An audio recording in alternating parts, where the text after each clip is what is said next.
Don't you call me artist, I am not a rapper. Touchdown, I don't fumble. Speak the truth, don't mumble. Tired of these rappers using slave terms as endearing. That's what I've been hearing. Politics, I'm ignoring. First class, that's so boring. Private jets, I'm touring. Stacking knowledge, got a feeling. Planning on $1 billion. How you feeling? I whipped up in my foreign. Driving slow, that's so boring. Jet skis when I'm touring. Savage life, that's what I'm thinking. So let that sink in.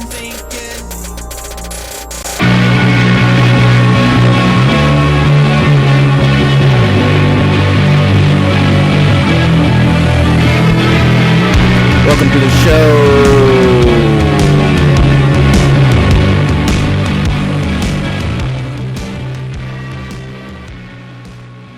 I'm Asher, and there's a lot of things going on in the world. November 3rd is another day on the calendar that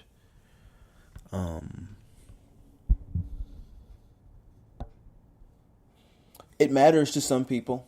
Some people care. I was just thinking the other day, speaking among my colleagues and individuals I know, I firmly have some sort of respect for them.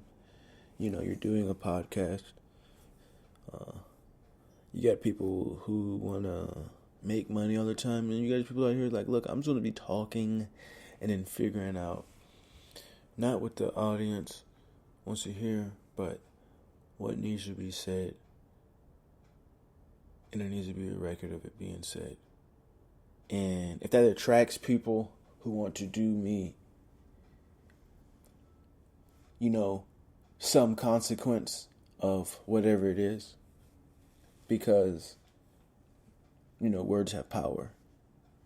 And it was interesting. I was taking this system designs class, not like art type of design. Well, yeah, system design, yeah. It does make, not in an arty way, but just like understanding like binary tree and heap and all this other kind of stuff when it comes down to like data organization. And the professor at the end of the day, at the end of the class, was like, make sure you go out. November 3rd is a day that we all need to remember to focus on doing your part. And I was thinking to myself, and it was quiet, and you could see everybody wanted to say something because you got all these people who are in college, Gen X, millennial, perhaps someone inside of the class, and maybe even some super smart kids, like the super smart ones. And basically, it was quiet. It was a pause, and the teacher was waiting for the conversation to be invited. And what I said was power. And then I just unmuted myself after I said that. And then all of a sudden, everybody in the classroom was like started paying attention. I just said the word power. I used the word and I said power. I wish I could like do some kind of echoey, cool voice while I was doing this, because that is what it was sounding like. It was like a thundering like whoa. And you had that little quietness inside the room. And I was like, yeah. And I said, it's not about politics. It's about power. And then when you really understand that, like, then you got to understand what are the social mores of the individual seeking power. And then you can't base it off your own perspective. You have to base it off not a utilitarian, but the fact that for the most part, you shouldn't want to mass murder people for the most part. I do believe like if there's like, and I'm not saying I'm making any statement that's going to end up with consequence to this, but this is just my perspective on things. And I don't want to make this all-encompassing, but I do believe in the absolutes. And I don't believe, when I say for the most part, it is for the most part, if somebody is taught that this is right and wrong, and society does a better job of more rigid, hierarchical structures, rigid, overlapping definitions of social behaviors based on the DNA makeup of whatever individual that is, to include all things, and understand that there seems to be some form of order that we could at least acknowledge, and then we can focus on the other things.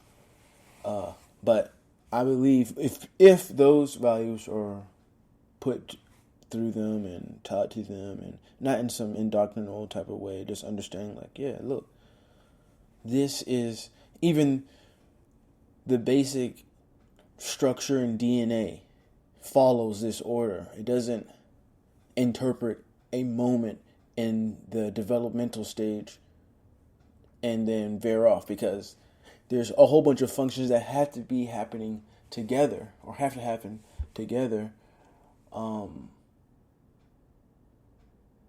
at the same time. Like, it's consequential, it is sequential, and every action must propel the next action. And then when you get to the state of mind when the next action reduces, you understand? It literally reduces the structure. Then you have a problem. Then you have a real problem, because then you're going against the order, and you're going to think that the system can develop. And I was talking to another one of my teachers, and I was like, look, I'm understanding the concept of the process. However, if you give me information, not like the information in, like on a test or something, or like homework, and then because I just only paid attention to the fact that I was learning how to basically replicate, not even replicate, but just follow an order of steps and not even read the question.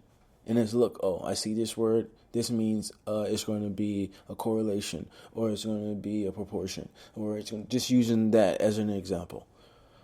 And then all of a sudden, you get to these other things, and then you got to understand the values of these things, and then the correlation of the values, and then the question looks a little bit different, because now you're seeing numbers, and then you're saying, well, I know it is this kind of form, but what is the reality? And then you end up going the whole incomplete way of looking at the question, looking at reality, looking at what's going on, and then all of a sudden you have all these people who are thinking things that are just not beneficial.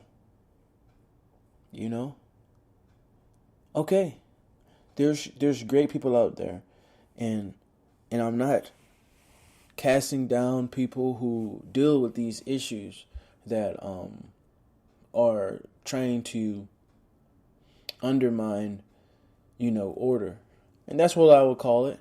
There's nothing wrong with the idea. But the problem is, we're not allowed in reality to always, especially as humans, to indulge on doing things out of selfishness or personal gain or ego. That doesn't help. That doesn't create a better society. It doesn't create a continuing of the order so that the next generation will at least follow those rigid. And the word rigid, I have to use that because I feel like we live in a society where some can mean not 100%. Some, no. The reason why there is some, because there's outliners. Because not only are you looking at reality in the order of nature, in how biology works, now you're working at this other level of the order called perspective. And I've been talking about the domestication of free will in thought for a long time. I mean, like, you just look at all the great evil people and then all the great wonderful people. And the one thing that they were able to do is to control the mind. The mind is one of those things that, imagine if you get somebody with a mindset who's physically fit, has all the attributes that DNA requires for not only the appearance, because now when you have a mind, your appearance is irrelevant, because you can perceive things in different ways, and you can pervert reality. It's perverted to go against reality. Now, here's the issue. The main thing is the idea of this perversion is only momentary. It's only affecting individuals in whatever scope or whatever focal, work area in whatever that system is that is developing, and it's not really making a harm to the greater good. But isn't that what cancer is like? What happens is the cancer is tricking your body to think that it's a part of it, right? And then your body just goes ahead and accepts the error that's going on in the DNA, and then guess what? What does happen? What is the end result of cancer? It kills you. It kills you. It takes you out. Because once you start feeding into an order that's not going to align with your proper DNA, it's going to kill you. And perversion is a cancer. Now, in my opinion, I would definitely work to eradicating it. But like I did put that preference on there. I understand we live in a structured society with social hierarchies. And then if you can equate it to a disorder, a cognitive disorder of properly assimilating to the order of reality, then you can begin on the domestication of thought. And okay, let's take this to the full length and allow for societies, right? If you really want to be in that situation, design, then okay, this is where you can go. These are the locations where you can live. This is where you can freely be who you want. And these are the areas where this is the property and the allotment of land that we will give for you to be like the Amish.